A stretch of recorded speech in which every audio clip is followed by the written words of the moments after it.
Now I'm going to make the slightly stronger argument, which is that even some of the premises that you're basing conservatism on do require a footing in religion. So to take the example of natural right, there's nothing in nature that dictates natural right at all, obviously. Right. I mean, nature is a place where things kill other things and eat them.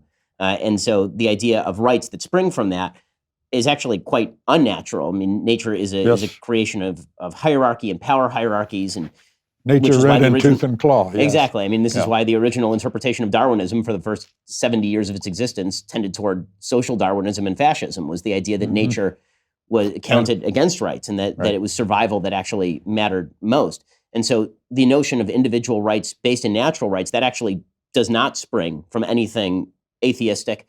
That would be one contention. The other contention I'd make is that your conservatism is very much dependent on the notion that you are a free actor acting in a world that has certain predictable rules to it that either emerge from chaos or emerge from a creator. But even the notion of free will, the idea that we have the capacity to choose, is an assumption that you have to make about the universe that is simply not present in a scientific materialist sense. Right.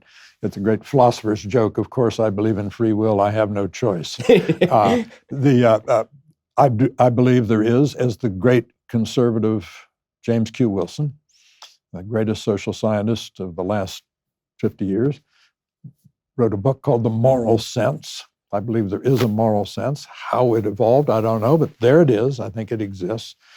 We are disposed to compassion and kindness and promise-keeping and other ways.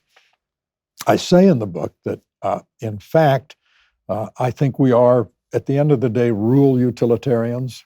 That is, the greatest happiness for the greatest number is produced over time by obeying certain rules, and that the rules include respecting certain rights that we empirically, from historical experience, have decided are crucial to human flourishing. And I think individualism is crucial to human flourishing. I think individual property rights are absolutely crucial to human flourishing, because property creates a zone of sovereignty in which you can operate. None of that requires a grounding in other than observation, anthropology, sociology, and history. It does not require theology. I mean, isn't that sort of linking is an ought in a way that is logically inappropriate, meaning that because things have been that way, thus it is a moral rule, as opposed to an actual principled moral rule that there are natural rights, that these do exist, that they pre-exist government. In other words, the problem with rule utilitarianism is that a lot of things are utilitarian that would conflict with your individual rights-based morality. I don't think they would conflict over time. That's why it's not act utilitarianism, it's rule utilitarianism, that you judge not just individual acts, but a pattern of behavior, a series of social arrangements.